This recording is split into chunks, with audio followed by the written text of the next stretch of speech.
He screamed at his ex-wife in court, "I'm not paying one more dime, that child isn't mine." He was a wealthy executive and she was a struggling single mother. He thought he was saving money. He thought he was winning. He refused to pay for a life-saving surgery, telling her, "It's not my kid, not my bill." What he didn't know was that he was 100% right. The child wasn't his, and he had just refused to help the only son of the most powerful, dangerous, and secretive billionaire in the entire country. His petty refusal was about to cost him everything. The beige-colored walls of the King County family court hallway felt like they were closing in on Lauren Bell.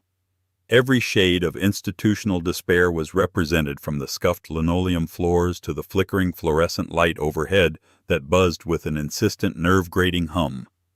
Lauren clutched her worn leather satchel, her knuckles white. Inside it was a past due notice from the hospital that felt heavier than a brick. "They're late," said Ms. Evans, her legal aid attorney. Ms. Evans was a formidable woman in a rumpled blazer, her exhaustion matched only by her tenacity. "It's a power move. They want you stewing." Lauren, a talented black woman whose design portfolio had once buzzed with potential, now just felt numb. "It doesn't matter, he'll just lie. He always lies." As if summoned, the hallway doors swung open. Brent Wallace, her ex-husband, strode in. He wasn't just walking. He was performing. He wore a bespoke navy suit that probably cost more than Lauren's rent for 6 months. On his arm was Tiffany, his new wife, a woman who looked like she was assembled from an Instagram filter, all sharp angles and expensive highlights. She smirked at Lauren, a tiny, cruel pulling of her lips. "Lauren!" Brent said, his voice booming with false sincerity. He adjusted the cufflink on his $10 to $1,000 watch. "You look tired. This whole thing must be so stressful for you." "Let's just get this over with, Brent," Lauren said, her voice a low tremor. Inside courtroom 3B, the air was stale. Judge Alani, a woman with zero patience for games, peered down from her bench. "Mr. Wallace, you are here on a motion to compel payment for child support which you are 3 months in arrears on. You were ordered to pay this in your signed divorce decree." Brent's lawyer, Mr. Holloway, a shark from the high-rise firm of Garland Price and LLP, stood smoothly. "Your Honor, my client is not refusing to be supportive. He is simply requesting verification. Since the divorce, my client has come to harbor significant and troubling doubts about the paternity of the child, Leo Bell." Lauren's blood ran cold. Ms. Evans shot to her feet. "Objection, Your Honor. This is a tactic. The divorce decree is final. Paternity was never contested during the marriage. This is just a cruel delay tactic to financially starve my client." Holloway smiled, a thin reptilian expression. "On the contrary, Your Honor. My client believes he was a victim of paternity fraud. He is formally requesting a DNA test. Until such a test can be administered and the results confirmed, he feels it is financially irresponsible to continue payments." Brent leaned forward, his face a mask of practiced concern. "I just want the truth, Your Honor. Is that so wrong?" Lauren felt the trap snap shut. She knew the truth. Leo wasn't Brent's, but that wasn't the point. Brent had functioned as his father for the first 4 years of his life. The divorce decree which he signed stipulated the support. He was using this, her deepest secret, as a weapon. If she refused the test, she looked guilty. If she accepted the test, the results would financially sever him from her and Leo forever. He was pinning her against the wall, and he knew it. "Ms. Bell," the judge asked, her voice softening slightly. Lauren's throat was tight. "He is sick, Your Honor. My son is sick. He needs medication. He needs specialists. Brent knows this.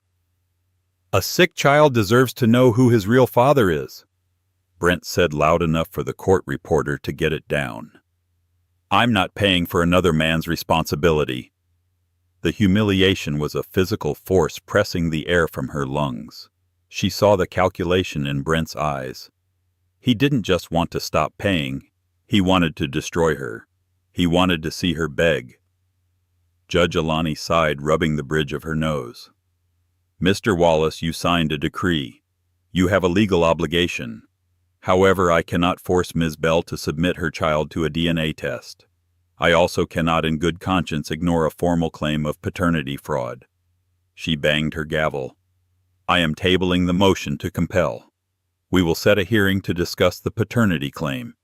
In the meantime, I am ordering a temporary reduction in support pending that hearing. It was a devastating blow. A reduction meant zero. He had won. Lauren stumbled out of the courtroom, the buzzing in her ears drowning out the sound of Tiffany's light, mocking laughter. Brent caught her arm in the hallway, his grip surprisingly tight.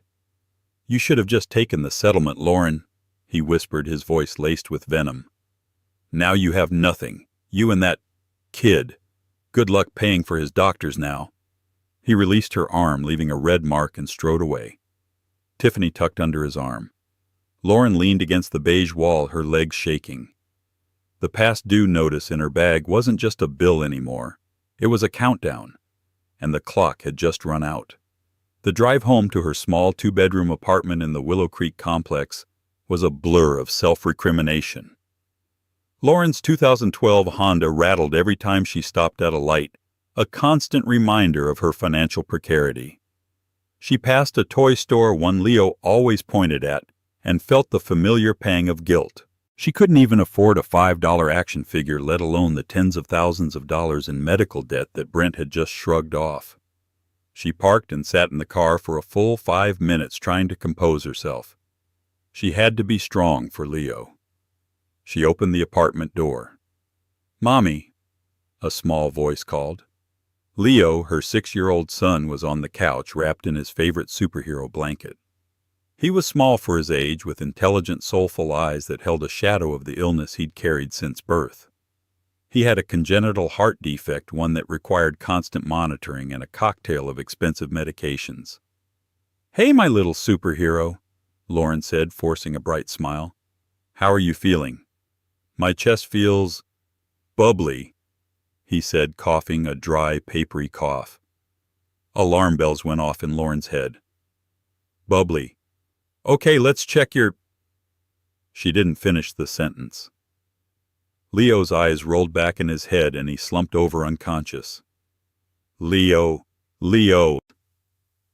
The next hour was a nightmare of sirens and sterile white light.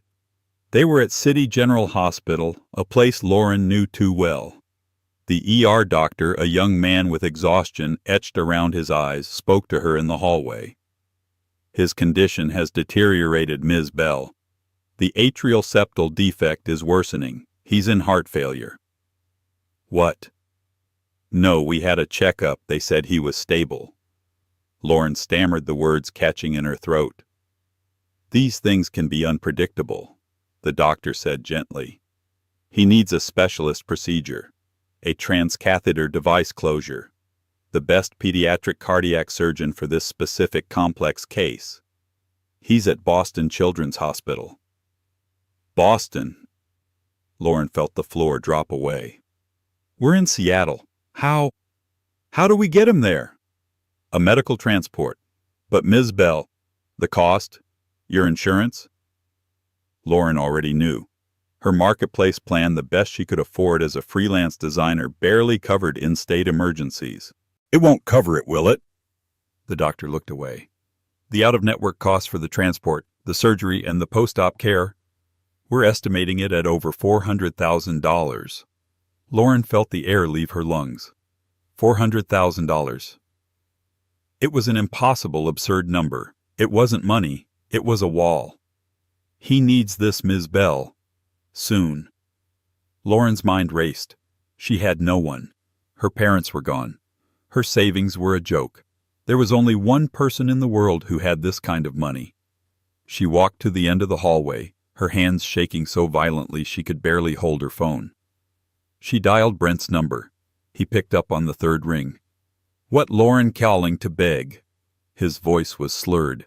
He was clearly celebrating his courtroom victory. "Brent, please," Lauren sobbed, abandoning all pride. "It's Leo. He's in the hospital. He's in heart failure. He needs a surgery, Brent. An emergency surgery. They have to fly him to Boston. It's $400,000. Please, Brent. You have the money. You can call it a loan. I'll pay you back, I swear. There was silence on the line, then a muffled sound. He was talking to Tiffany. Lauren could hear her faint, sharp voice. Don't you dare, Brent. It's a scam. Tell her to get a job. Brent came back on the line, his voice now cold and hard, all traces of alcohol gone. $400,000. Are you out of your mind? He will die, Brent. He will die. Please, I'm begging you. Whatever you think of me, he's just a little boy. He called you daddy for 4 years. And you let me, he roared. You let me believe he was mine. You committed fraud, Lauren. This is what you get. Please. No. Listen to me, Brent said, his voice dropping to a deadly calm. This is the last time we are going to speak. Not my kid, not my Bill. Get it? You want money? Go find his real father. I'm done. The line went dead. Lauren stared at the phone. Not my kid, not my Bill. The words echoed in the sterile silence of the hospital. He had done it. He had finally, truly, and completely abandoned them. She slid down the wall, her body racked with dry, silent sobs. She was alone. Leo was dying. And she had no options left.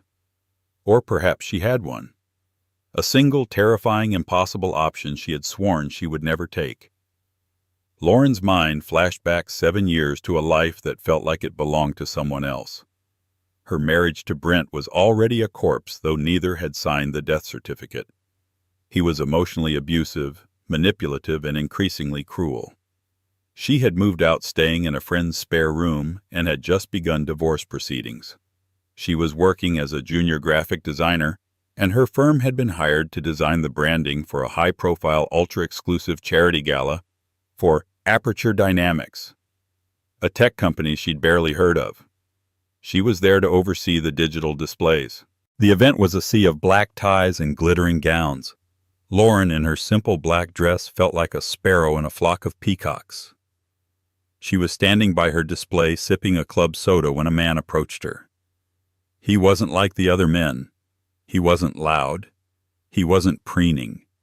He was quiet, with intelligent, piercing gray eyes and an aura of intense, focused energy. He wore a simple dark suit, no tie. "This is your work," he said. It wasn't a question. "It is," Lauren said, surprised. "You understand negative space. It's balanced. Most people just add noise." They talked for over an hour, not about tech or money or the gala. They talked about art, about the color theory of Matisse, about the loneliness of the city. He introduced himself only as George. He was kind. He was respectful. And for the first time in years, Lauren felt seen. Their affair was brief, intense, and profoundly secret. It lasted only 2 weeks. Lauren knew it couldn't last. He was in a different world. Then, as quickly as he had appeared, he was gone. His project in the city was over. He left her with a simple, respectful goodbye and a handshake. A month later, during a bitter argument with Brent over the divorce terms, there was a terrible, misguided attempt at reconciliation. It was a mistake born of Lauren's exhaustion and loneliness. 2 months after that, Lauren discovered she was pregnant. She knew with a certainty that was bone deep that the child was George's. The timelines were exact. But George was a ghost. She had no last name, no phone number. Brent, in a self-serving twist, assumed the child was his, a product of their failed reconciliation. Lauren, seeing the predatory gleam in Brent's eyes, made a choice. She never confirmed his paternity. She never denied it. She used the ambiguity to get the divorce done.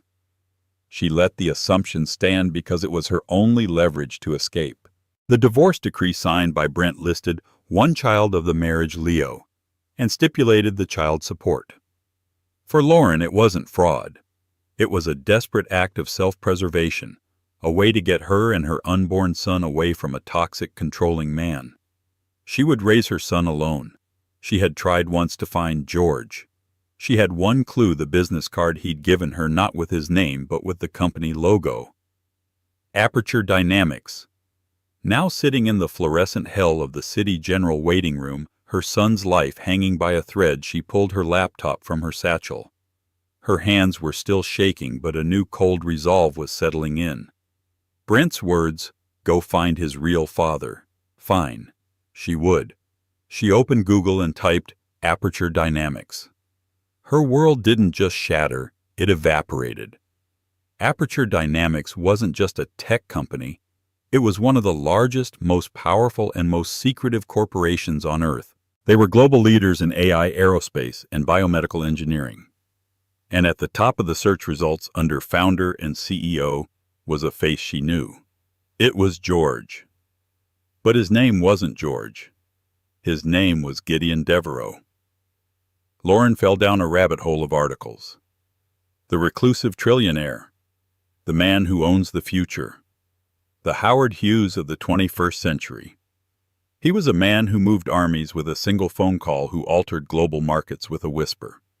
He was fiercely private, never photographed, and lived in an undisclosed fortress-like compound. This was the man she'd discussed Matisse with. This was the man who had held her hand and told her she had a beautiful mind. This was Leo's father. Lauren stared at the screen, her heart pounding a frantic, terrified rhythm. Contacting him wasn't like calling an old boyfriend. It was like trying to send a message to a god on Olympus. How did you reach a man who didn't want to be found? She found a public-facing info at email address for Aperture Dynamics. It felt like throwing a paper airplane into a hurricane. She stared at the blank, composed screen for 10 minutes. What could she possibly write? Dear Mr. Devereux, you don't know me, but to whom it may concern, I am the mother of your son. It was all wrong. He would delete it. His security would flag it as extortion. A nurse walked by the waiting room entrance. Ms. Bell, the doctor needs to talk to you about options.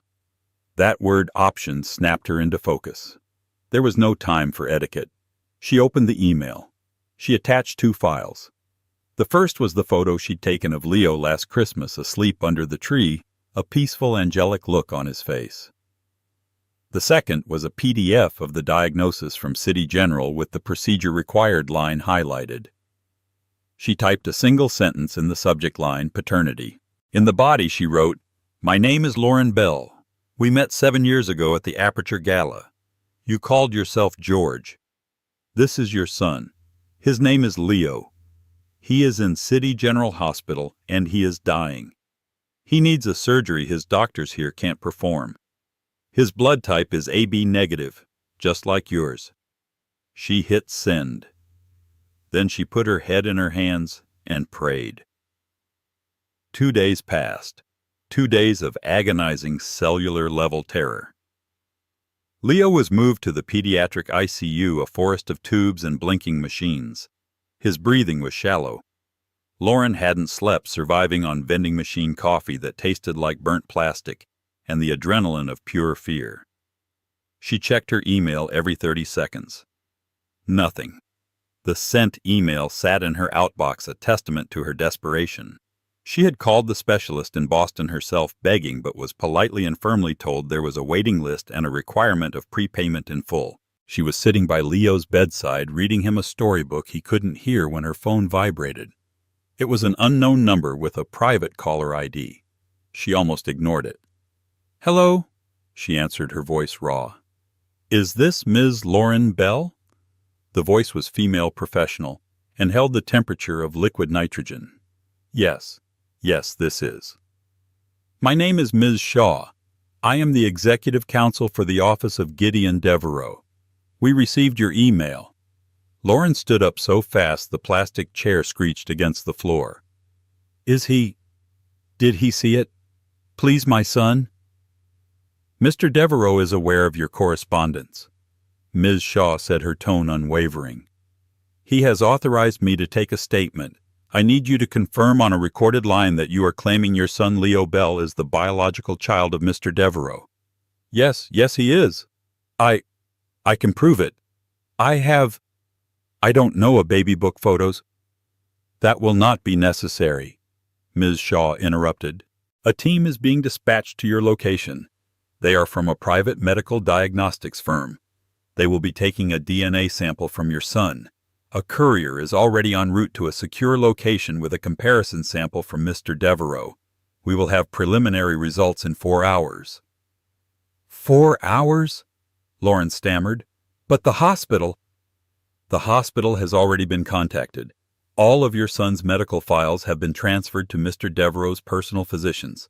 Do not speak to anyone. Do not leave the hospital. The team will be with you in 20 minutes. The line clicked dead.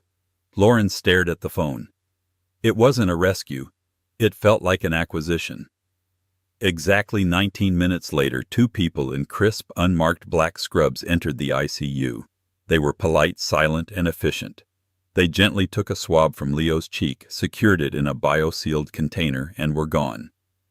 Lauren was left alone again, the silence of the room somehow louder. Meanwhile, 3,000 miles away in a sprawling compound nestled in the mountains of Wyoming, Gideon Devereaux watched the exchange on a secure feed. He hadn't been George in years. That was a life he'd briefly tried to live, an experiment in anonymity that he'd abandoned as too risky. He had seen the email. Ms. Shaw, his gatekeeper for 20 years, had flagged it. She'd seen the thousands of extortion attempts, the claims, the lies. But this one was different. The name, the gala, the quiet specificity. When he saw the picture of the boy, something in his insulated, hyper-controlled world fractured. The boy had his eyes. "Shaw," he'd said, his voice quiet. "Sir, get the jet ready. And get me everything on Lauren Bell, her financials, her ex-husband, everything. And find out who holds the debt for Ascent Capital Partners." Ascent, sir. The ex-husband, Brent Wallace. Find his leverage. I want to know who owns him. Now he waited. The DNA results were being processed. His medical team was already reviewing Leo's charts, flagging the incompetence of the city general cardiologists. His private phone buzzed. It was the lab. He looked at the result. 99.9999% probability. Gideon Devereaux is the biological father. Gideon closed his eyes for a single heavy moment. He had a son. His son was dying. And a man named Brent Wallace had refused to pay a bill. He made 2 calls.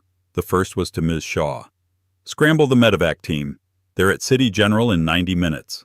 I want him in Boston in 4 hours. Get Dr. Aristham himself. I don't care that he's retired. Tell him I'm funding his entire research wing." The second call was to his head of security. "We're going to Seattle, now." Lauren was signing another formal waiver from the hospital administrator, who was nervously explaining that they couldn't be held liable if she refused their recommended course of action, which was palliative care. She was in effect being asked to sign a form that let her son die.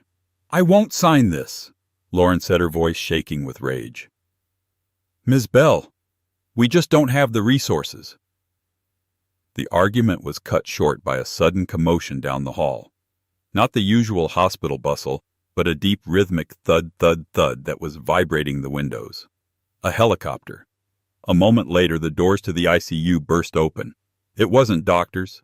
It was a team of 6 people in sleek, dark gray flight suits, led by a man with a military bearing.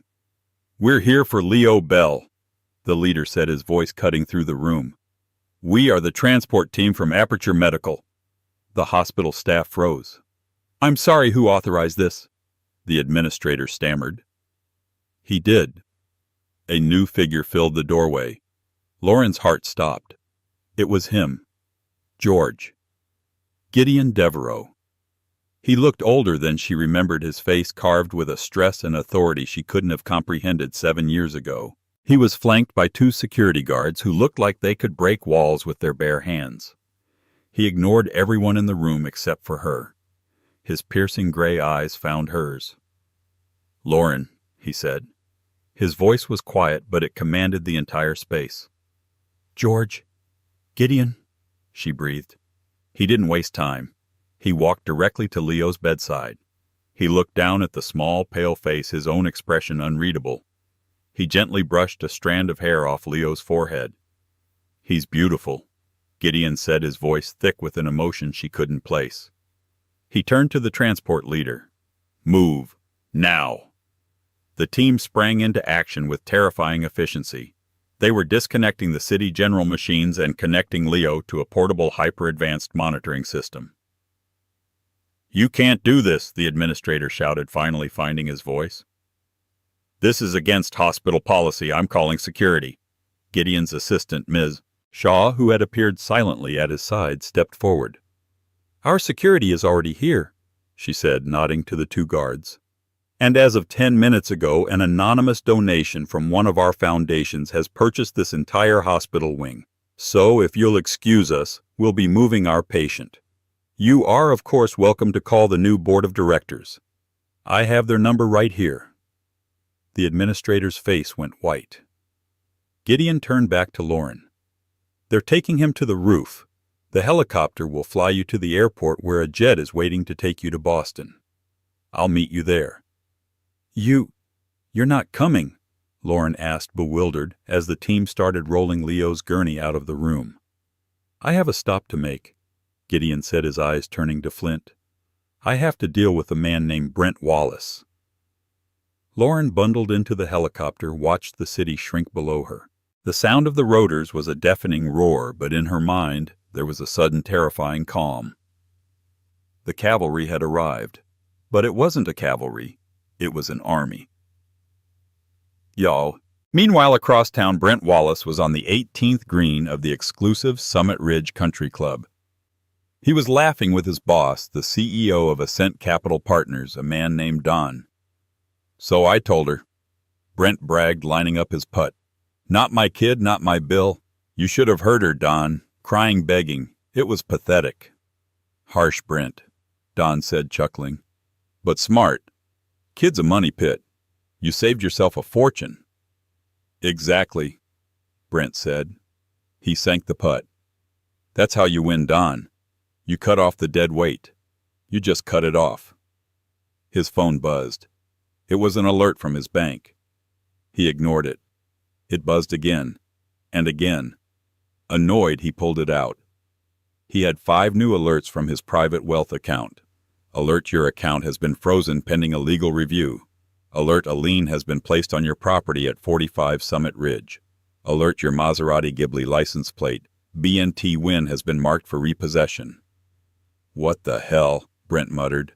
"Problem?" Don asked. Before Brent could answer, 2 men in dark suits walked directly onto the green. They were not golfers. "Brent Wallace," the first man said. "Yeah, this is a private club, pal." The man smiled, a thin, unpleasant expression. "Not anymore. Your membership was just revoked. You need to come with us." Brent looked at his boss, Don, who was suddenly looking very pale. "Don, what is this?" I just got an email, Brent," Don stammered, looking at his own phone. "Our primary investors, they're pulling out.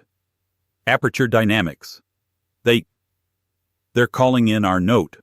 All of it. Now." "Aperture?" Brent had never even heard of them. "Who the hell is Aperture?" The second man put a hand on Brent's shoulder. "He's the man who just bought your company, your house, and your car, and he'd like a word." The silence in the private suite at Boston Children's Hospital was a physical presence. It was nothing like the suffocating, stale silence of the waiting room at City General. This was a clean, buffered, and profoundly expensive quiet. The suite itself was larger than Lauren's entire apartment, a softly lit space with abstract art on the walls, a private sitting area with a skyline view, and the faint, clean scent of fresh-cut flowers. It was a room designed to insulate its occupants from the reality of the hospital outside. Lauren was sitting on a plush sofa, a cashmere blanket draped over her legs. She had finally stopped crying an hour ago, leaving her in a state of hollowed-out, adrenalized exhaustion. Across the room, Gideon Devereaux stood by the floor-to-ceiling window, his back to her, his hands clasped behind him. He was a statue of bespoke suited tension staring down at the city lights. Leo was in the adjoining medical room sleeping peacefully. His surgery, a marathon 8-hour procedure, had been, in Dr. Aristom's words, a perfect success. The legendary surgeon, a man Gideon had pulled out of a multi-million-dollar retirement with a single phone call, had come out as scrub-soaked and given them the 2-word summary. Lauren had wept.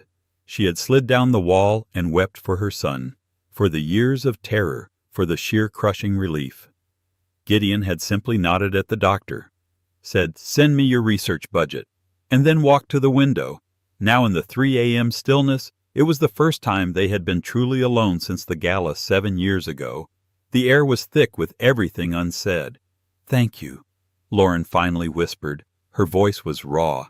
I can't. How do I ever—" "You don't," Gideon said, his voice quiet but absolute. He didn't turn around. "He is my son.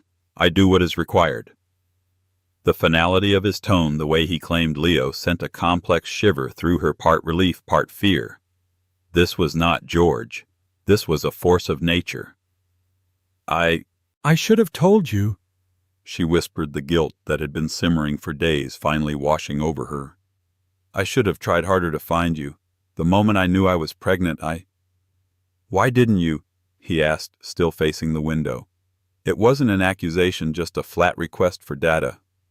"I tried, I really did. I only had George and Aperture Dynamics. When I searched, I saw who you were. The articles. The reclusive trillionaire. The ghost of the valley. You weren't real. You were a concept. I was terrified. I thought—" She trailed off, rubbing her temples. "I thought you'd think I was lying, that I was an extortionist. Or worse, that you'd take him. That your lawyers would sweep in and he'd be this. A target. A line item on a balance sheet. I just wanted him to be a little boy, not a billionaire's secret." "So you protected him," Gideon said. He finally turned. His face was unreadable in the dim light, but his gray eyes were piercing. "You protected him from me and from him, the man who signed a decree." Lauren flinched. The mention of Brent brought the acidic burn of the courtroom, the humiliation, the terror flooding back. "Brent," she said, her voice hardening. You said you were going to see him, on the phone at the hospital. What happened? Did you talk to him?" Gideon took a small, measured sip of water from a glass on the sideboard. "I had Ms. Shaw, my counsel, do a full background check while we were in transit. A background check. Mr. Wallace is a partner at a mid-level venture capital firm. Ascent Capital Partners," Gideon recited as if reading a report. "He was, to put it mildly, over-leveraged. His entire life was a performance financed by debt. I knew he spent a lot, but he was a fraud," Gideon said simply, his voice devoid of emotion. "A small-time one, but sloppy. He was cooking the books, shuffling investor money between accounts to cover his personal expenditures. He was using new investor capital to pay dividends to old ones, a classic, if clumsy, Ponzi scheme. He was just arrogant enough to think no one would ever look closely." Lauren's mind struggled to connect the dots. How could you possibly know all this in just a day? "Because," Gideon said, a cold, flat light entering his eyes, "it turned out my primary holding company through a third-party equity firm was his largest investor. For the last 2 years, Brent Wallace has been stealing my money." Lauren gasped, her hand flying to her mouth. "My God, you owned his debt." "I owned his company," Gideon corrected. "He just didn't know it. He was, for all intents and purposes, my employee, and I don't tolerate fraud. So while Dr. Aristom was preparing for surgery here in Boston, my legal team in New York was executing a hostile takeover of Ascent Capital Partners. We initiated a full forensic audit. It took them less than 3 hours to find the wire fraud, the embezzlement, everything. The SEC was notified. The U.S. Attorney's Office was given the complete file. He checked his watch, a simple, elegant piece that she now knew was worth more than her old apartment building. As of approximately 9 hours ago, Brent Wallace was arrested by federal agents on the 18th hole of the Summit Ridge Country Club. He is currently in federal custody. He has, of course, lost his job. All his assets, the house, the Maserati, the bank accounts, have been seized by my creditors to cover the money he stole. His new wife, Tiffany, upon discovering her credit cards were declined, filed for an emergency divorce citing irreconcilable financial differences. He has nothing. He is nothing. Lauren was speechless. She was dizzy. The sheer scale of the response, the speed, it was terrifying. In the time it took to save one life, Gideon had systematically, legally, and completely annihilated another. You did all that, she stammered, because he refused to pay. Gideon finally moved. He walked closer, stopping a few feet from her. His eyes were not angry. They were glacial. No, Lauren, he said, his voice dropping to a deadly quiet. I did all that because he refused to pay you. I did it because he heard a mother beg for her child's life, and he laughed. He bragged about it. He called my son dead weight. He told you, not my kid, not my bill. He held her gaze, and she saw the full, unshielded force of the man she'd met 7 years ago. He was right, Gideon said, his voice a razor. Leo is my kid, and Brent Wallace just found out how high the bill really is. The weight of his words settled in the room, absolute and final. The world had been reordered. A soft click of the door broke the spell. A nurse in pale blue scrubs poked her head in. Miss Bell, Mr. Devereaux. Leo's waking up. He's asking for his mom. Lauren shot to her feet, the cashmere blanket falling to the floor. Leo! It was the only word in her universe. She rushed toward the door but paused, looking back at Gideon. He hadn't moved. Aren't you... He looked past her at the door to the medical room, and for the first time Lauren saw not a king, not a force of nature, but a man who was completely and totally out of his depth. He could topple companies. He could command armies of lawyers and surgeons, but he was frozen on the threshold of that room. I will, he said, his voice suddenly uncertain. I need to learn how. Lauren understood. She gave him a small, trembling nod and pushed through the door. Mommy? Leo's voice was small and sleepy, his face pale against the white pillow, but his eyes were clear. I'm here, baby, she cried, rushing to his bedside and taking his small hand, kissing his forehead. I'm right here. It's all over, you did it. I had a weird dream, Leo mumbled, his eyes fluttering. There was a spaceship, and it was really loud. Lauren laughed, a real watery sob of a laugh. Close, baby. It was a helicopter. From the doorway, hidden in the shadows, Gideon Devereaux watched. He watched Lauren smooth her son's hair, her face a mask of such profound love that it ached. He saw his son look at her with perfect, simple trust. He had all the money in the world. He had all the power. But he did not have that. He stood there for a long time, an observer. He wasn't a father. He was a strategist, a builder, a king. But as he watched Lauren hold Leo's hand, he knew. He would spend every dollar of his impossible fortune and every second of his remaining life to learn. The 6 months that followed were not a whirlwind, but a slow, deliberate unfolding. The oppressive beige-walled fear of Lauren's old life receded, replaced by the warm, sunlit tones of her new reality. Gideon had insisted on moving them, and Lauren, after much debate, had agreed. She wasn't hidden away in one of his sterile fortress-like mansions. She was in a beautiful 4-story brownstone in Brooklyn on a quiet, tree-lined street. The rooms were filled with natural light, and the walls were quickly being covered with Leo's vibrant, happy, smeared artwork. For the first time in years, Lauren's home smelled like fresh coffee and hope, not stale anxiety. Her own identity, which had been smothered for so long, re-emerged. Gideon's people had discovered her old design portfolio, the one she'd all but abandoned. Within a month, she was offered a position not just as a designer but as the director of user experience for Aperture's new East Coast Design Lab. It was a position created for her, but one she had earned. She wasn't just a freelancer scraping by. She was a leader managing a team of 20. Her ideas listened to, respected, and implemented. The ambitious, talented woman Brent had tried to extinguish was back, and she was thriving. Leo was, in a word, reborn. The shadow of his illness was gone. The heart defect, so complex and terrifying, was now just a story Dr. Aristham told at medical conferences. Leo had color in his cheeks. He had boundless chaotic energy. He was attending a private school just a few blocks away, and his backpack, which once held nebulizers and pill containers, was now just stuffed with library books and half-eaten snacks. The bubbly feeling in his chest had been replaced by a deep, infectious giggle. Gideon was present. He was not by any stretch of the imagination a normal father. He was still Gideon Devereaux, a man who operated on a global scale. But he was in his own awkward, intense, and quiet way trying. He flew in from his Wyoming compound every Friday evening. He didn't arrive by helicopter. Lauren had put her foot down about that, explaining that it terrified the neighbors. Now a simple black and completely bulletproof sedan would slide to the curb.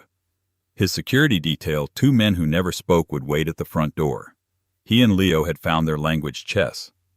"That's a bad move, Gideon," Leo said one Saturday, pointing a small finger at the board. "You left your queen open." Gideon, a man who ran trillion-dollar global strategies, stared at the board. He had, in fact, left his queen open. He looked at his son, whose brow was furrowed in concentration. A strange, unfamiliar warmth bloomed in his chest. He wasn't Dad. He was, and perhaps always would be, Gideon. And as Lauren watched them from the kitchen sipping her coffee, she realized that was perfectly okay. It was real. While this new, strange family was learning its rhythm, Brent Wallace's world was being systematically and publicly dismantled. His reckoning was absolute. The trial was not in a small family court. It was in the U.S. District Court, a grand, intimidating room of dark wood and high ceilings. Brent, stripped of his bespoke suits and his smug confidence, was a hollowed-out version of his former self. His high-priced lawyers from Garland Price and LLP had dropped him the second Aperture's audit went public, citing irreconcilable conflicts. He was now represented by a court-appointed public defender who looked just as exhausted as Ms. Evans once had. Brent's only defense was to play the victim. He testified that he was the target of a conspiracy set up by his vindictive ex-wife and her new, unbelievably powerful lover. He tried to charm the jury to muster up the same arrogance that had carried him through life. It didn't work. The prosecuting attorney, a sharp, methodical woman from the U.S. Attorney's Office named AUSA Peterson, was not impressed. She didn't raise her voice. She simply and devastatingly presented the facts. "Mr. Wallace," she said, her voice cutting through the silent courtroom, "you've testified that you had significant doubts about the child's paternity. Is that correct?" "Yes," Brent said, trying to look pitiable. "I was a victim of paternity fraud. My ex-wife, she lied to me." "A victim," Peterson repeated, letting the word hang in the air. "I see.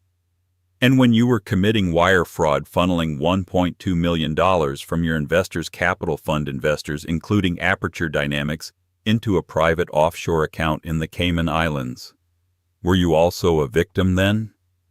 "Objection," his lawyer called out weakly. "That's unrelated." "Overruled," the judge said, his voice bored. "You opened this door, Mr. Wallace. Answer the question." That was a misunderstanding of the accounts," Brent stammered, his face turning a blotchy red. "A misunderstanding," Peterson said, picking up a new file. "Like when you leveraged those same stolen funds to secure the loan for your $200,000 Maserati Ghibli. Did you have significant doubts about whether that money was yours, Mr. Wallace?" Brent was silent. "Did you have doubts when you embezzled $80,000 to pay for your membership at the Summit Ridge Country Club? Or the client dinners that were in fact vacations with your new wife, Tiffany, who I see is not present in court today. She paused, walking closer to the jury box. It seems, Mr. Wallace, you were very certain and very confident when your own greed was at stake. Your doubts only materialized when a child's life was on the line. A child who for 4 years called you father. Her closing argument was the final nail. This is not a complex man, she said, turning to the jury. This is a simple one. He is a man who believes that what he wants is what he deserves. He wanted a luxury car, so he stole. He wanted a prestigious life, so he lied. And when he no longer wanted the responsibility of a family, he abandoned it in the cruelest way possible. She recounted the phone call, the one Lauren had been forced to make, the one Brent had bragged about. His ex-wife called him begging, not for herself, not for a car, but for a life-saving surgery. And what was his response? His exact words as he told his friends, "Not my kid, not my bill." The courtroom was utterly still. He was half right, Peterson concluded, her voice ringing with cold fury. It wasn't his kid, but this, she slapped the mountain of evidence binders. This is all his fraud, and today, this is his bill. The jury deliberated for less than an hour, guilty on all counts. At the sentencing, the judge, citing Brent's profound and disturbing lack of remorse and callous disregard for human life, sentenced him to the maximum, 20 years in federal prison. Lauren read the news on her tablet. She was sitting on a bench in the park, the crisp autumn air rustling the leaves. A few yards away, Leo and Gideon were hunched over their chessboard set up on a stone park table. She watched them for a moment, her son healthy, this strange, powerful man who was against all odds learning to be a father. He was sentenced, Lauren said quietly. Gideon's shoulders tensed, but he didn't look up from the board. I know. My legal team sent the update. 20 years, Gideon. She looked at his profile, searching his face. They gave him the maximum. It's a lot. Gideon finally looked up. His gray eyes, which so often looked through people, were focused intently on her. Is it? It's his whole life? She whispered. It's over. Gideon's gaze was steady, his voice quiet but heavy with absolute conviction. He tried to end Leo's. He sat in his luxury car celebrating with his friends while my son was dying in a hospital. I know, Lauren said, a shiver running through her despite the warm coat. It's not enough, Gideon said. The anchor line. What he tried to take from you, from us, there's no price for that. He didn't just refuse a payment, Lauren. He made a choice. He heard a mother beg for her child's life and he chose cruelty. This is just the consequence. The heavy moment hung between them, thick with the unsaid, the past, the impossible new future. It was Leo who broke it. Okay, I see it. He announced, his small brow furrowed. He picked up his bishop and slid it diagonally across the board. Checkmate! Gideon stared. He blinked, rerunning the last 3 moves in his head.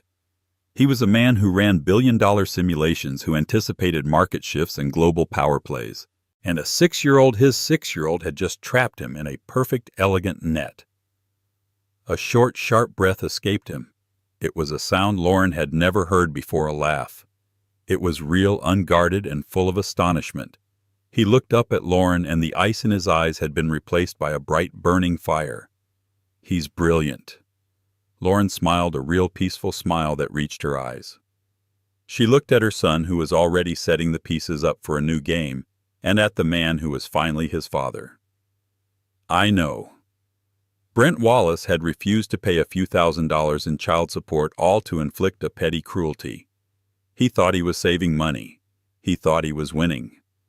But he wasn't just refusing a bill. He was refusing a child. And in doing so, he had drawn the attention of the real father, a man who measured his wealth in nations, and who measured his justice in absolute, undeniable, and total ruination. Brent Wallace learned the hard way that you should never, ever stand between a parent and their child.